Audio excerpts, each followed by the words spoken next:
At a high-end bank in downtown Chicago, a black man steps up to the counter for a routine withdrawal, but the teller barely glances at him before pushing his ID aside, her tone sharp and dismissive.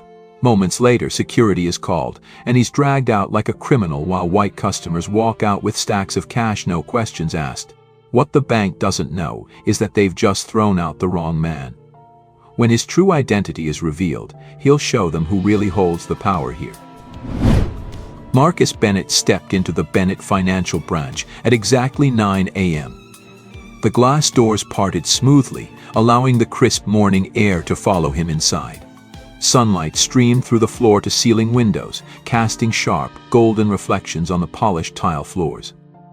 The bank was alive with the quiet hum of business employees in tailored suits moved briskly behind the counters. Clients stood in neat rows waiting for their transactions, and the soft chime of the service bell rang at regular intervals. It was a well-oiled machine, just the way Marcus had envisioned when he built this institution from the ground up. Yet today he wasn't here as the CEO. No meetings, no press conferences, no high-profile deals. Just a routine withdrawal, $15,000 from his personal account. Something any customer should be able to do without complication. He wasn't dressed in a custom suit or a designer watch, just a neatly pressed light blue button-down, a pair of khaki pants, and clean sneakers. His presence was unassuming, blending seamlessly into the morning crowd. As he stepped further inside, his sharp eyes caught sight of a man at the counter, middle-aged, white, clad in a charcoal gray blazer.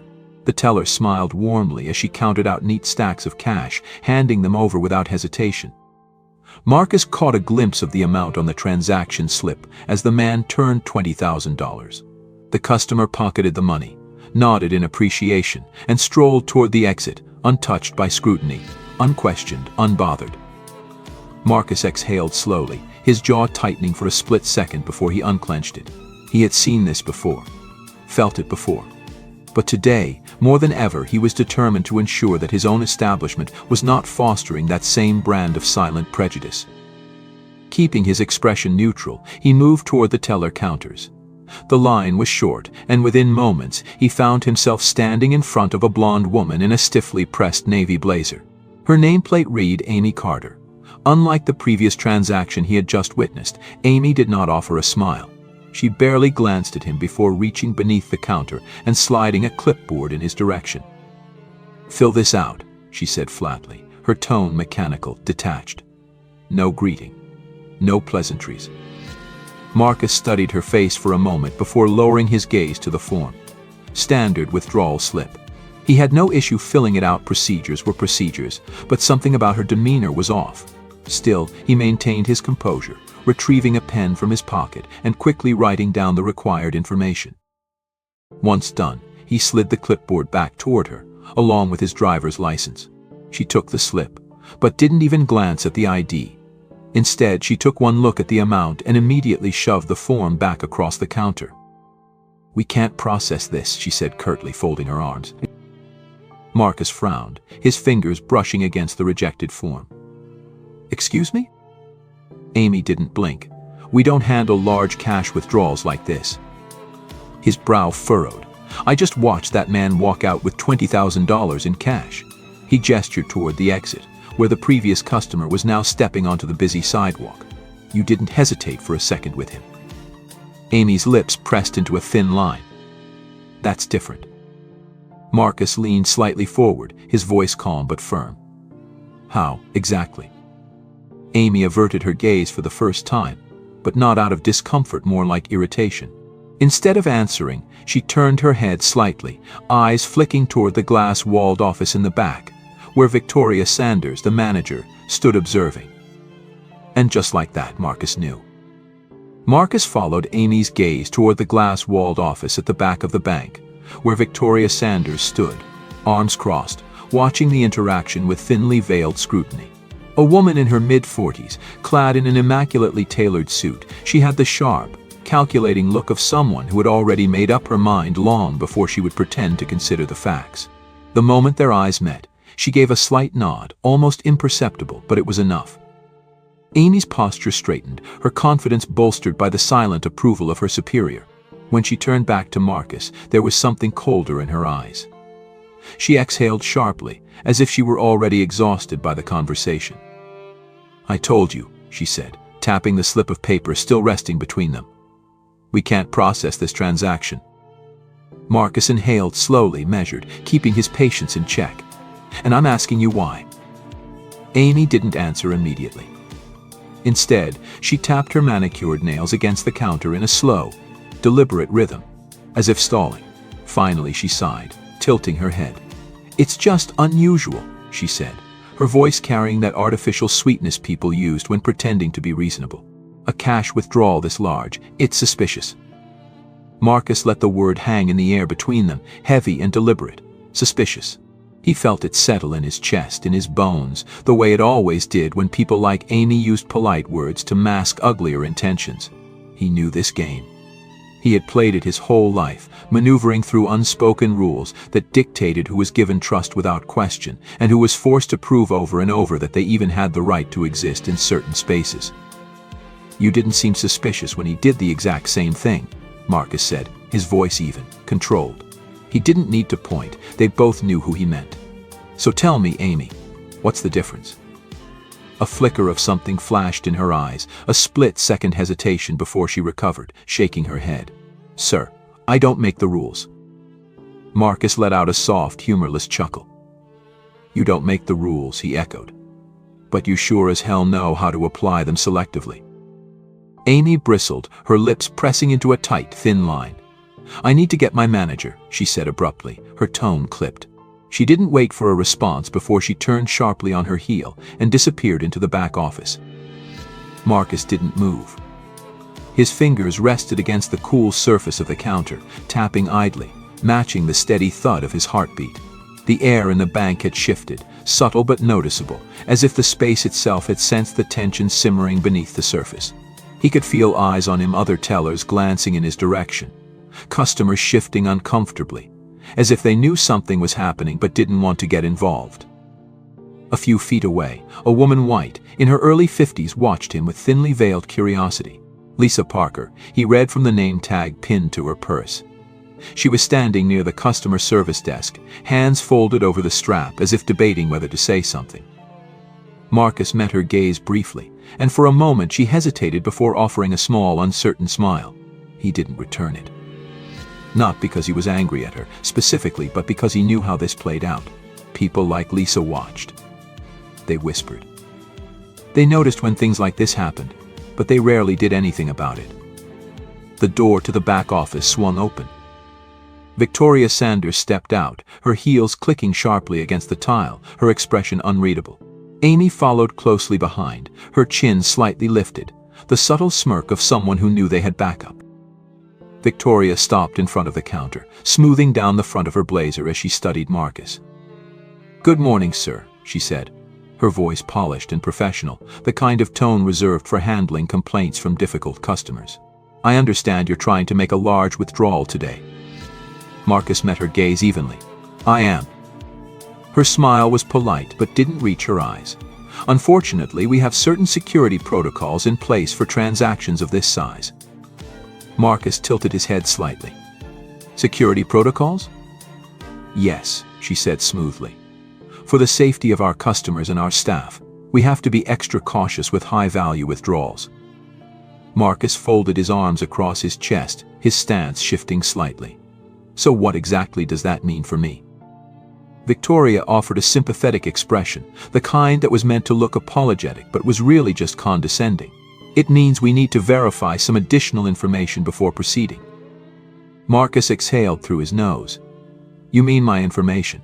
Because clearly, you didn't need to verify anything when that man withdrew more than I did." Victoria's smile didn't falter, but there was something in the way her jaw tensed that told him she wasn't used to being challenged. "I can't speak to other customers' transactions," she said, her tone growing sharper. "But in this case, I'll need to confirm the source of these funds and verify your last deposit amount." Marcus felt his patience slip another inch. "You have my account number right in front of you. Look it up." Victoria's expression hardened. "I'm going to need you to cooperate, Mr. Bennett." Marcus laughed, short and incredulous. "Cooperate?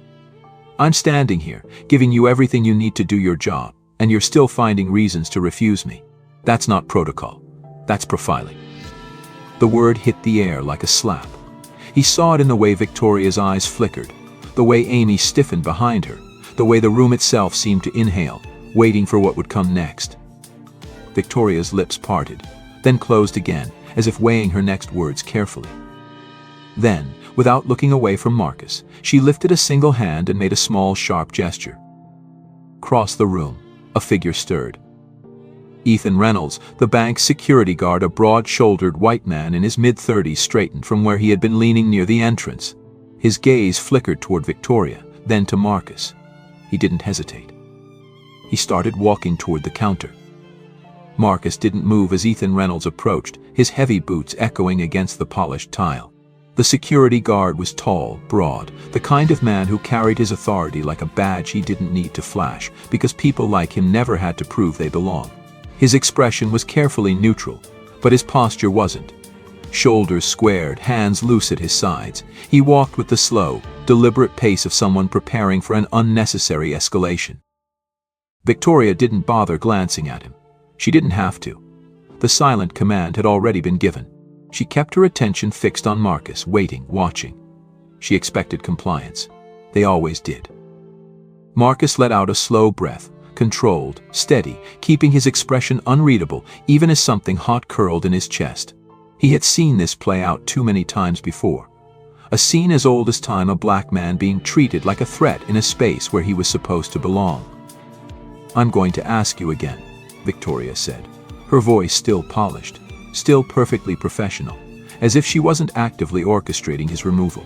"Can you verify the source of these funds?" Marcus's jaw tightened. "My paycheck," he said evenly, "like every other time I've deposited money into this account." Victoria tilted her head slightly, her eyes flicking to Amy, who stood stiff behind the counter, arms crossed. "And can you provide the exact amount of your last deposit?" Marcus stared at her. He could feel the weight of the room pressing in now. Other customers were pretending not to listen. Tellers were pointedly avoiding looking in his direction. Lisa Parker, the older white woman standing near the customer service desk, shifted uncomfortably, her grip tightening on the strap of her purse. She wanted to say something. He could see it in the way she fidgeted, the way her mouth opened just slightly before she decided. "Not my place." Marcus dragged a slow hand down his face, exhaling through his nose. "You have my account number right in front of you," he said, forcing his voice to stay even, calm. "Why don't you look it up?" Victoria's expression didn't change. "That's not how we do things here." A laugh, low and humorless, pushed past Marcus's lips. "That's interesting," he said, "because I've banked here for years, and not once have I been asked these questions. Not once have I been treated like I don't belong." He took a step closer to the counter, his voice sharpening. "So tell me, Victoria, what exactly about me makes you think I don't?" Silence. Thick, stifling. Amy's gaze flickered toward Victoria, uncertain now.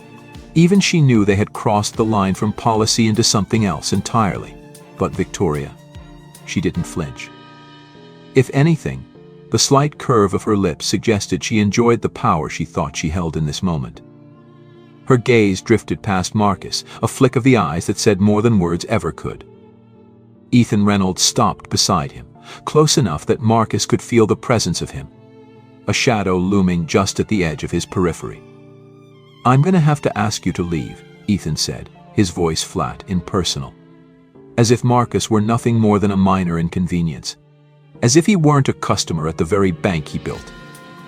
Marcus turned his head slowly, meeting the guard's eyes for the first time.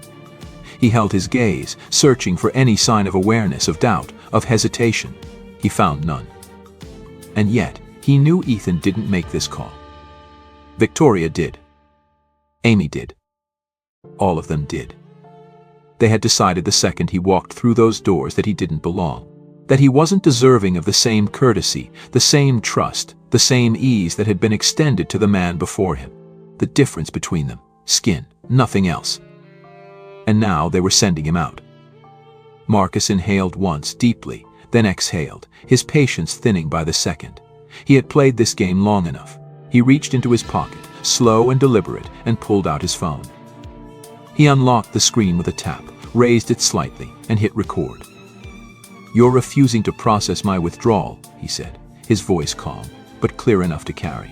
"Despite having my identification, my account information, and despite processing an even larger withdrawal for a white customer right before me." Amy tensed. Victoria's jaw twitched. Ethan's stance stiffened. "I'm going to ask you again," Ethan said, his voice a shade less certain now. "Step outside." Marcus's grip tightened around his phone. "And if I don't?" Ethan didn't hesitate. He reached out. A firm hand wrapped around Marcus's forearm, fingers curling with just enough pressure to make it clear he wasn't being asked anymore. Marcus barely had time to brace himself before he was yanked backward. His shoulder collided with Ethan's solid frame as the guard spun him toward the door, shoving him forward with just enough force to make him stumble. A sharp gasp broke through the silence. Someone muttered, "What the hell?" But no one stepped in. His feet barely caught traction before he was shoved again, this time harder, until his back hit the glass door. The impact sent a sharp shock up his spine, but Marcus didn't let it show. He refused to let them see it. The door swung open under the force, and the next thing he knew, he was outside. The cold morning air hit him like a slap. Behind him, Ethan stood in the doorway, arms crossed, looking down at him with impassive disinterest. And then, the final insult.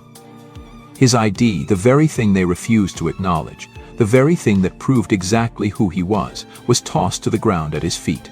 The small plastic card hit the pavement with a sharp, lifeless clatter. Something burned in Marcus's chest, something hot and raw, something dangerously close to the line between contained rage and outright fury. But before he could move, before he could reach down, a shadow passed over him. A second security guard, Jamal Brooks, black, mid-30s, tired in a way that had nothing to do with physical exhaustion, stepped forward. His expression was unreadable, but there was something in his eyes when he crouched down, when his fingers closed around the discarded ID, when he dusted it off with deliberate, almost reverent care before handing it back to Marcus. "This place," Jamal muttered under his breath, just loud enough for Marcus to hear, "always does this shit." Marcus took the ID, his fingers brushing against Jamal's just briefly before the man pulled back.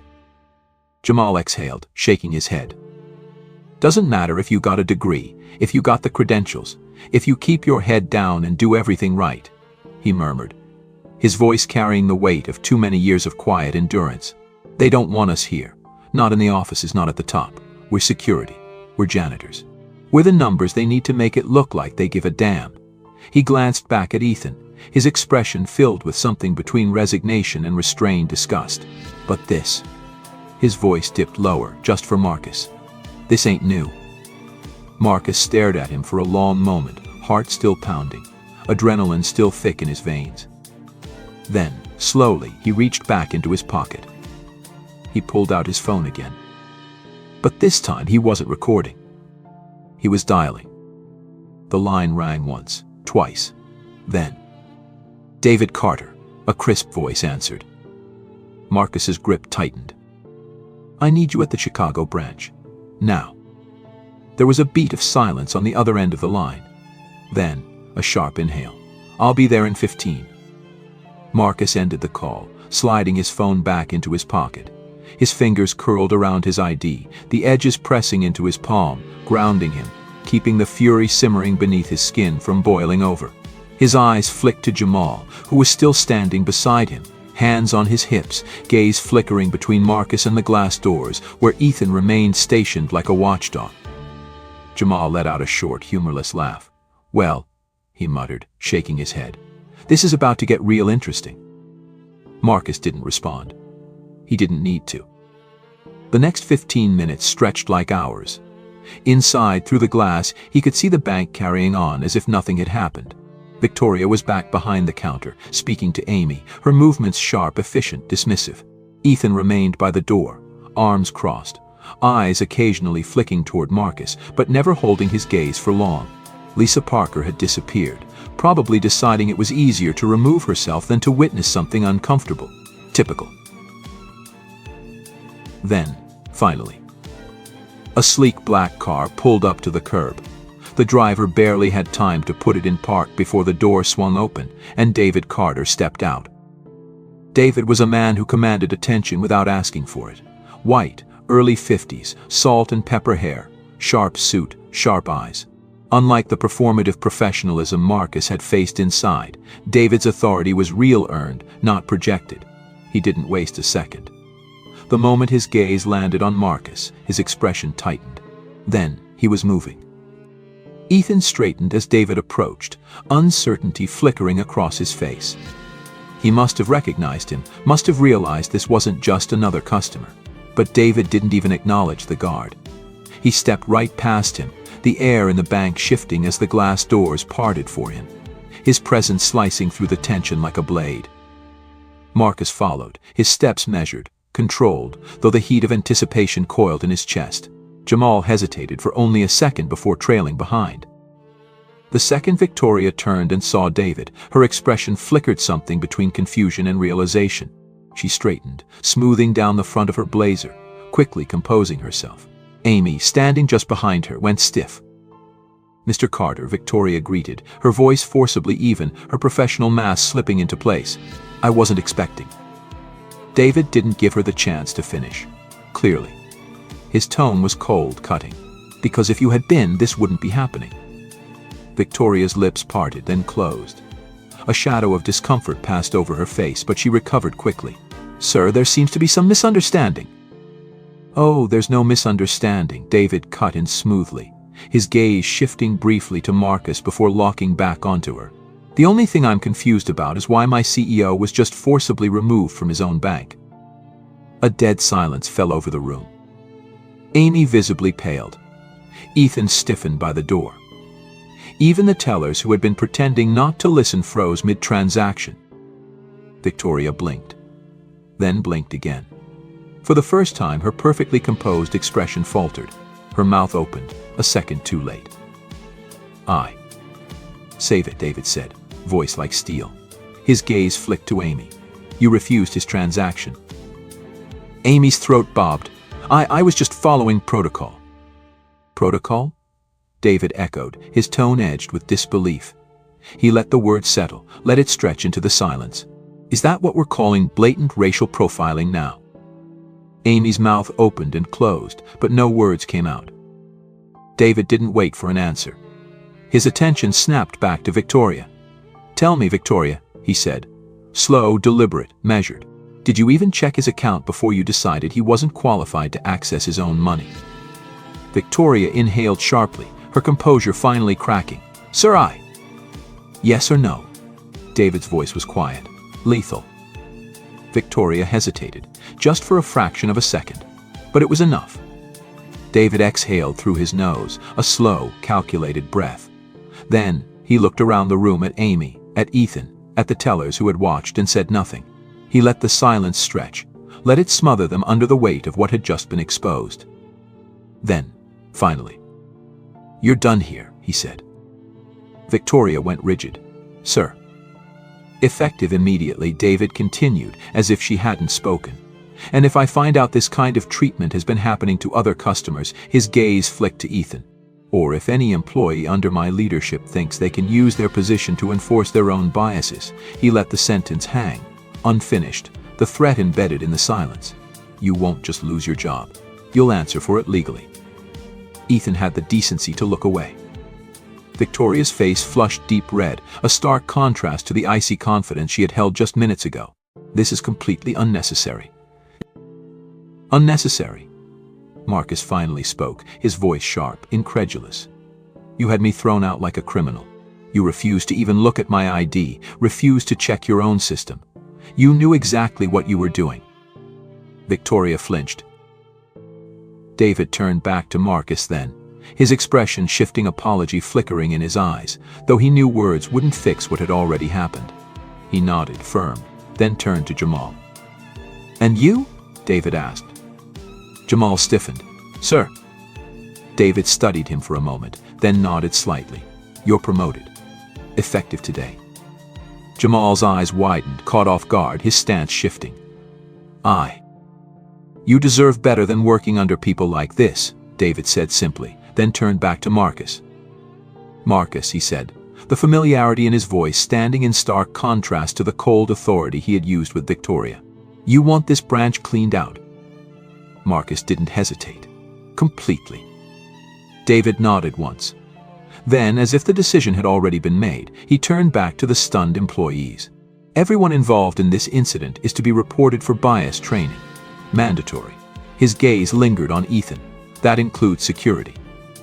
The weight of his words settled over the room like a final nail in the coffin.